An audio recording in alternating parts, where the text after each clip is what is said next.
Halo semua, selamat datang kembali di my YouTube channel. Channel yang akan membahas seputar seleksi CPNS dan kedinasan tahun 2024. Namun sebelum lanjut, jangan lupa klik tombol subscribe dan aktifkan juga notifikasi loncengnya, sehingga ketika ada video terbaru dari kami ada notifikasi yang akan muncul.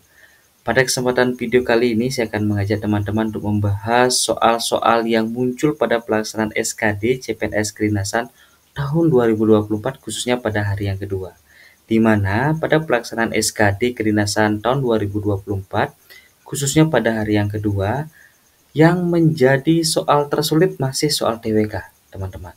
Di mana banyak di antara peserta SKD kedinasan yang gagal meraih passing grade, bahkan jauh di bawah harapan khususnya pada materi TWK. Maka dari itu, mohon pada teman-teman yang belum melaksanakan tes SKD kedinasan untuk lebih berkonsentrasi dan lebih fokus untuk mempelajari soal-soal TWK penalaran, karena soal yang muncul lebih kepada soal yang menganalisis, yang bertipe penalaran, tidak bertipe hafalan, di mana tingkat kemiripan antar opsi yang sangat-sangat tinggi, teman-teman. Maka dari itu, kita akan bahas seperti apa soal-soal yang muncul pada pelaksanaan SKD kedinasan pada hari yang kedua. Kita mulai bahas dari soal yang pertama. Jadi karakter soal TWK untuk SKD kedinasan tahun 2024 itu kurang lebih sama seperti pelaksanaan tahun 2023 kemarin, teman-teman, bahwa tingkat narasi soal itu sangat singkat, tetapi tingkat kemiripannya sangat tinggi. Jadi narasi soalnya singkat, tetapi antar opsi itu sangat mirip. Sehingga itu yang menjadi kesulitan peserta untuk memilih jawaban yang terbaik. Seperti soal yang pertama ini, teman-teman. Dinyatakan bahwa untuk menjaga keutuhan bangsa, meningkatkan kesadaran masyarakat terhadap bahayanya radikalisme, intoleransi, dan ekstremisme perlu dilakukan. Salah satu bentuk tindakan yang tepat adalah dengan melakukan aksi nyata dalam aspek sosial. Di bentuk aksi nyata yang tepat dalam lingkup sosial adalah apakah opsi yang A, B, C, D, atau opsi yang E. Silahkan teman-teman pilih yang mana sekiranya merupakan bentuk aksi yang tepat dalam lingkungan sosial. Jadi kata kuncinya, teman-teman, lingkup sosial.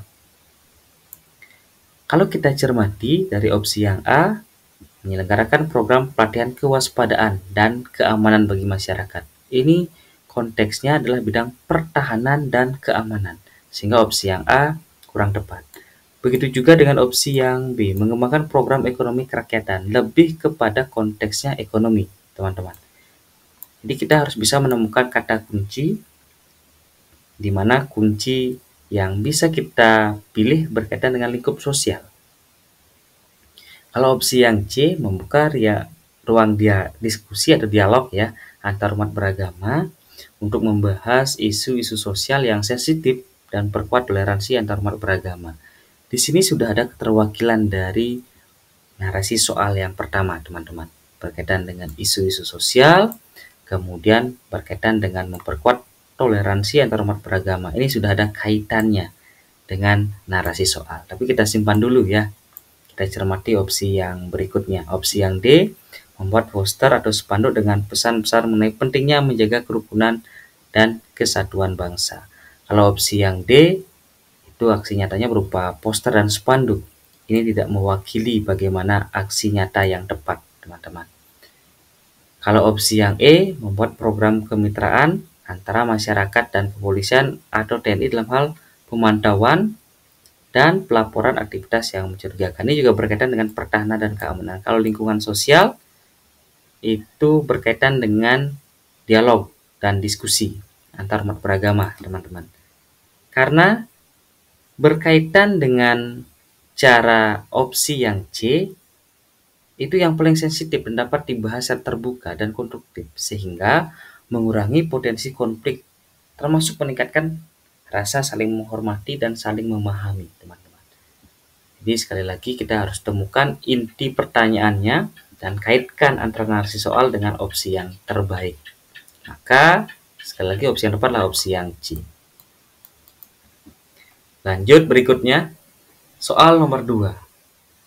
Proklamasi kemerdekaan Indonesia adalah peristiwa bersejarah yang terjadi pada tanggal 17 Agustus tahun 1945. Dengan adanya proklamasi, maka bangsa Indonesia menyatakan dirinya sebagai bangsa yang merdeka dan bebas dari rongrongan bangsa lain kepada seluruh mata dunia.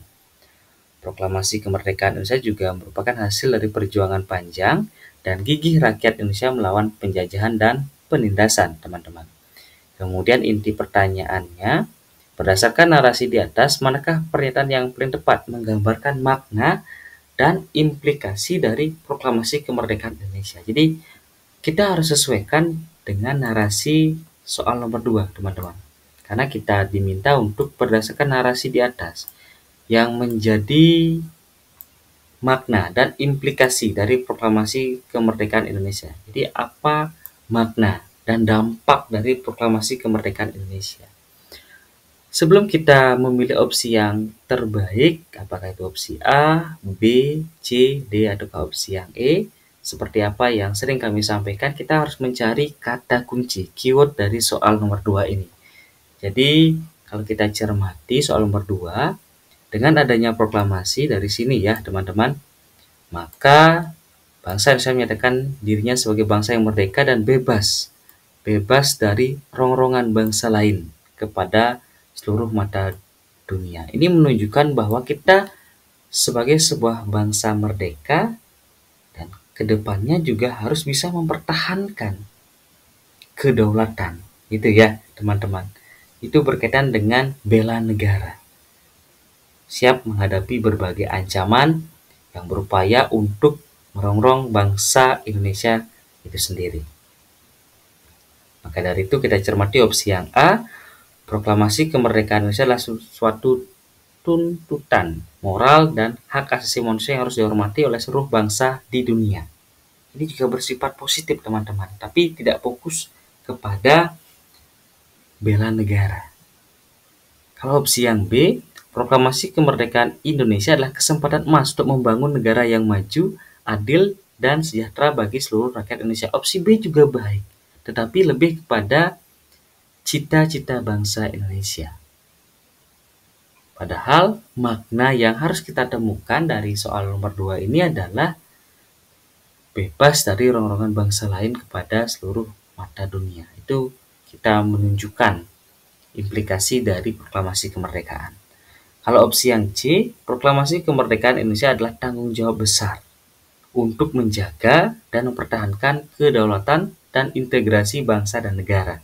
Ini menunjukkan bahwa keberlanjutan dari proklamasi kita tidak hanya sekedar merdeka, tetapi kita harus melanjutkan keberadaan bangsa dan negara, termasuk mempertahankan kedaulatan dan keutuhan bangsa. Opsi yang C sangat berkaitan dengan bela negara di narasi soal nomor 2 ini, teman-teman. Tapi kita simpan dulu ya. Kalau opsi yang D, proklamasi kemerdekaan Indonesia adalah cita-cita luhur yang harus diwujudkan dengan semangat gotong royong, kerjasama antara semua elemen bangsa. Ini berkaitan dengan cita-cita.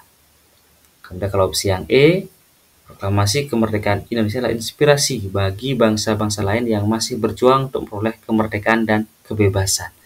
Itu juga berkaitan dengan hal yang positif, tapi lebih mengarah kepada inspirasi bagi bangsa-bangsa lain yang ada di dunia untuk merdeka. Jadi seperti inilah soal-soal yang dikerjakan oleh peserta SKD Kedinasan tahun 2024 yang mengakibatkan mereka sangat pusing, sangat kesulitan menemukan jawaban terbaik, teman-teman. Karena narasi opsi yang ada itu semua mengarah kepada hal yang positif, hal yang baik.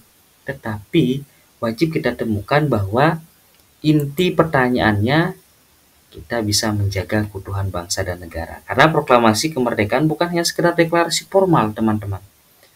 Tetapi juga merupakan awal dari tanggung jawab besar untuk menjaga dan mempertahankan kedaulatan dan integritas bangsa. Jadi setelah kita proklamasi, teman-teman, bangsa harus bekerja keras untuk membangun negara yang merdeka dan berdaulat, termasuk mempertahankan kemerdekaan kita dari berbagai ancaman, baik secara internal maupun eksternal, termasuk menjaga integrasi bangsa dan negara. Maka dari itu, teman-teman, Yang paling tepat di antara opsi yang ada adalah opsi yang C. Proklamasi kemerdekaan adalah tanggung jawab besar. Itu implikasi termasuk juga makna. Jadi, untuk menjaga dan mempertahankan kedaulatan dan integrasi bangsa dan negara, teman-teman. Opsi yang C.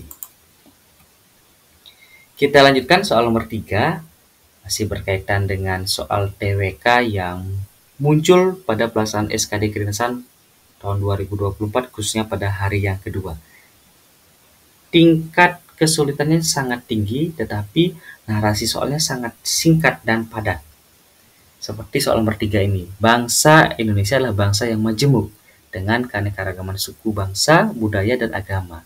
Meskipun kemajemukan tersebut memberikan manfaat dari nilai tersendiri bagi bangsa Indonesia, namun dapat menjadi tantangan dan ancaman bagi persatuan dan kesatuan bangsa. Dikarenakan apa? Apakah opsi yang A, B, C, D, atau opsi yang E? Berkaitan dengan keanekaragaman suku bangsa, budaya, termasuk juga agama. Selain memberikan manfaat bagi bangsa Indonesia, ini juga dapat menjadi tantangan dan ancaman bagi persatuan dan kesatuan bangsa. Ini dikarenakan apa menjadi tantangan dan ancaman? Kalau opsi yang A, terpudarnya nilai-nilai Pancasila dan budaya asli bangsa Indonesia karena pengaruh budaya lain. Ini tidak ada kaitannya dengan pengaruh budaya lain.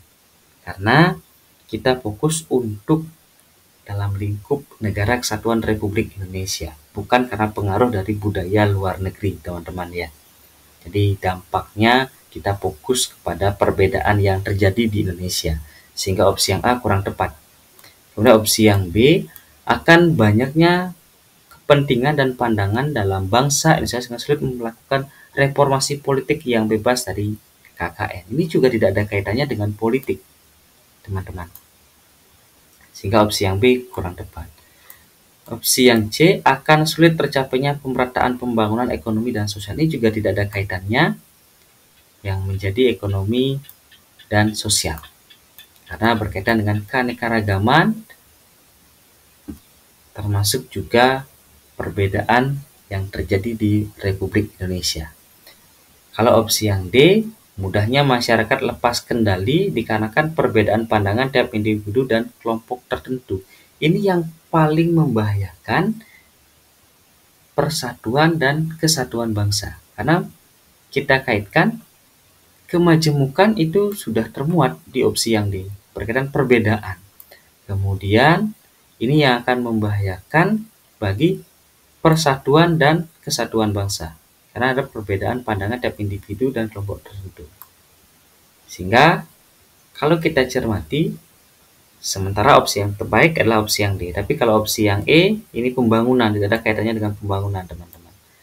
Karena berkaitan dengan perbedaan pandangan, nilai, dan kepentingan antara individu dan kelompok dapat menyebabkan dampak ketegangan sosial yang berpotensi mengganggu persatuan dan kesatuan bangsa, teman-teman. Ketika masyarakat tidak dapat mencapai kesepakatan atau kompromi, ketika perbedaan tersebut dieksploitasi untuk kepentingan tertentu, hal ini dapat berpengaruh pada konflik yang lebih besar, termasuk akan mengancam stabilitas nasional. Jadi, berkaitan lepas kendali karena perbedaan, ini ancaman, termasuk juga tantangan di tengah keanekaragaman. Jadi, keanekaragaman ini atau kemajemukan itu istilah lain dari perbedaan. Sehingga opsi yang tepat, teman-teman, opsi yang D. Kita lanjutkan soal berikutnya. Soal nomor 4. Semangat dan kesadaran nasionalisme sudah lahir sejak beberapa dekade sebelum kemerdekaan. Jiwa nasionalisme memberikan dampak sangat besar bagi gerakan kemerdekaan Indonesia. Semangat nasionalisme saat itu ditandai dengan apakah opsi yang A, B, C, D, atau opsi yang E. Apa yang menjadi tanda ketika awal dari semangat nasionalisme itu sudah mulai tumbuh di Indonesia? Kalau kita cermati opsi yang A, protes dan kecaman terhadap sikap penindasan yang dilakukan oleh penjajah. Sekali lagi, keywordnya adalah nasionalisme. Jadi upaya persatuan dan kesatuan bangsa yang diupayakan untuk meraih kemerdekaan atau kesadaran secara nasional. Kalau opsi yang A tidak mewakili kata nasionalisme, teman-teman. Kalau opsi yang B, bersatunya gerakan perjuangan yang awalnya bersifat kedaerahan menjadi perjuangan bangsa Indonesia yang utuh. Ini sudah berkaitan dengan perjuangan nasionalisme, dari bersifat kedaerahan itu menjadi bersifat nasional, menjadi perjuangan bangsa Indonesia yang utuh. Ini bersifat nasionalisme, teman-teman. Tapi kita simpan dulu ya. Kalau opsi yang C, lahirnya berbagai organisasi kepemudaan di tiap daerah, ini tidak ada kata nasionalismenya, tidak ada perjuangan secara nasional, teman-teman, tapi masih bersifat daerah. Kalau opsi yang D, terjadinya perlawanan dan perang melawan penjajah di berbagai daerah, ini juga masih bersifat kedaerahan, tidak menunjukkan semangat nasionalisme ketika proses menyatukan dari berbagai elemen di setiap daerah. Kalau opsi yang E, lahirnya organisasi kaum terpelajar di berbagai daerah, ini juga berkaitan dengan organisasi yang dibentuk di daerah. Tetapi yang menjadi inti pertanyaan adalah semangat nasionalisme. Sudah perjuangannya bersifat nasional, teman-teman. Jadi sebelum munculnya semangat nasionalisme, perlawanan terhadap penjajah seringkali bersifat ke daerah, tapi menemukan titik kegagalan yang sangat tinggi. Karena dari masing-masing daerah itu berjuang secara sendiri. Tetapi semangat nasionalisme menyatukan berbagai gerakan perjuangan dari berbagai daerah, justru gerakan nasional yang terkoordinasi dan terorganisir. Hal ini tercermin dari berbagai peristiwa, seperti Kongres Sumpah Pemuda I dan Kongres Pemuda yang kedua, yang menghasilkan Sumpah Pemuda tahun 1928. Ini menjadi simbol persatuan dan tekad Indonesia untuk merdeka, teman-teman. Maka dari itu, opsi yang tepat sekali lagi itulah opsi yang B. Bersatunya gerakan perjuangan yang awalnya bersifat kedaerahan menjadi bersifat nasional. Baik, teman-teman, seperti biasa, di akhir video kami sudah menyiapkan soal tugas yang menjadi kewajiban bagi teman-teman untuk memberikan respon berupa jawaban terbaik pada kolom komentar untuk soal nomor 5 ini, yang mana sekiranya strategi yang bisa dijalankan untuk mempertahankan konsistensi pada keyakinan pribadi. Apakah opsi yang A, B, C, D, atau opsi yang E berkaitan dengan materi integritas. Silahkan dituliskan pada kolom komentar, disertai juga dengan alasan kenapa memilih opsi tersebut, teman-teman. Baik, sebelum kami akhiri, sekali lagi tetap dukung channel ini agar terus berkembang dan membagikan latihan-latihan soal berdasarkan pengalaman-pengalaman peserta dengan cara klik tombol subscribe, aktifkan juga notifikasi loncengnya. Jangan juga dilupakan like, share, sehingga banyak dari calon peserta SKD Kedinasan dan CPNS yang merasakan manfaat dari video yang kami bagikan. Tetap semangat latihan soal, optimis bisa menaklukkan soal SKD CPNS tahun 2024, khususnya materi TWK. Sampai berjumpa di video kami berikutnya. Terima kasih.